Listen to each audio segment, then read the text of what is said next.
10వ విడత బొగ్గు గనుల వేలాన్ని ప్రారంభించారు కేంద్ర బొగ్గు గనుల శాఖ మంత్రి కిషన్ రెడ్డి. కార్యక్రమానికి డిప్యూటీ సీఎం భట్టి విక్రమార్క హాజరయ్యారు. ఈ కార్యక్రమానికి సంబంధించిన పూర్తి అప్డేట్స్ ని మా ప్రతినిధి సుధీర్ అందిస్తారు. సుధీర్, 10వ విడత బొగ్గు గనుల వేలానికి సంబంధించి ఈరోజు ప్రక్రియ ప్రారంభమైంది. దేశవ్యాప్తంగా 60 బ్లాక్లను వేలం వేయాలని చెప్పేసి భారత ప్రభుత్వం అయితే నిర్ణయించింది. అందులో భాగంగా తొలిసారిగా హైదరాబాద్ కేంద్రంగా ఈ వేలం ప్రక్రియ అనేది ప్రారంభమైందని చెప్పవచ్చు. దాదాపు 2 నెలల పాటు కూడా ఈ బిడ్డింగ్ ప్రక్రియ కొనసాగుతూనే ఉంటుంది. అందులో భాగంగానే ఈ రోజు హైదరాబాద్ లోని ప్రైవేట్ హోటల్లో ఈ కార్యక్రమం జరిగింది. ముఖ్యంగా తెలంగాణకు సంబంధించి చూసుకున్నట్లయితే సింగరేణికి సంబంధించి ఈ కార్యక్రమానికి ఈ వేలంలో పాల్గొంటుందా లేదా అని చెప్పేసి నిన్నటి వరకు ఉత్కంఠగా కొనసాగింది.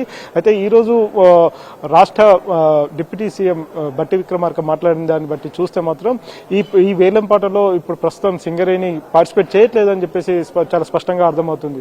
అయితే తెలంగాణలో ఉన్న సింగరేణికి అన్యాయం చేయొద్దు అని చెప్పేసి భట్టి విక్రమార్క కేంద్ర మంత్రి కిషన్ రెడ్డికి ఒక వినతి పత్రాన్ని కూడా సభా వేదికగా సాక్షిగా కూడా ఆయన ఒక లేఖను అందించడం జరిగింది. ఇందులో సింగరేణి ప్రస్థానాన్ని ప్రస్తావిస్తూ భవిష్యత్తును కూడా దృష్టిలో పెట్టుకుని సింగరేణిని కాపాడాలని చెప్పేసి ఆయన అభ్యర్థించారు. అంతేకాకుండా గత ప్రభుత్వాలు తీసుకున్న నిర్ణయాల కారణంగానే తెలంగాణలో సింగరేణి పూర్తి స్థాయిలో నష్టాల్లో కూరుకుపోయింది. అదేవిధంగా ఇది పెద్ద గుదిబండగా మారబోతుంది అని చెప్పేసి కూడా ఆయన వ్యాఖ్యలు చేసిన పరిస్థితి కనిపిస్తుంది. ప్రస్తుతం సింగరేణిని కాపాడుకోవాలంటే కేంద్ర ప్రభుత్వం ఖచ్చితంగా ఒక రిజర్వేషన్ పద్ధతిలో, ఎందుకంటే సింగరేణికి అపారమైన అనుభవం ఉంది కాబట్టి సింగరేణికి ఉన్న అనుభవాన్ని దృష్టిలో పెట్టుకుని రిజర్వేషన్ ప్రకారం దేశవ్యాప్తంగా వివిధ రాష్ట్రాల్లో ఉన్న బొగ్గు బ్లాక్లను సింగరేణికి కేటాయిస్తే ఖచ్చితంగా రాబోయే మరొక 30-40 సంవత్సరాల పాటు కూడా సింగరేణి బతుకుతుందని చెప్పేసి ఆయన ఆశాభావం వ్యక్తం చేశారు. ఈ విషయానికి సంబంధించి ఇప్పటికే కేంద్ర బొగ్గు గనుల శాఖ మంత్రి కిషన్ రెడ్డి స్పందించి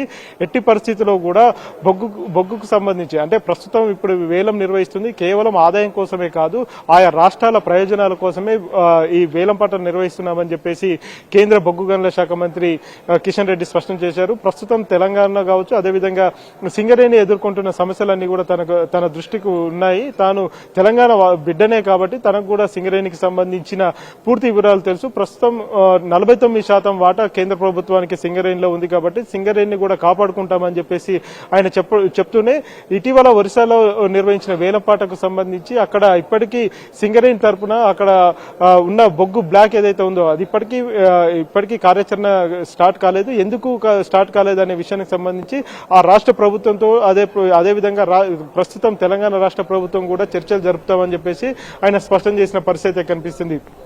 ప్రస్తుతం దేశంలో గోల్డ్ అంటే బంగారానికి సంబంధించి విలువ ఎక్కువ ఉన్నప్పటికీ కూడా నల్ల బంగారం అనేది అత్యంత విలువైందని చెప్పేసి ఆయన చెప్తూనే రైట్. Thank you Sudheer.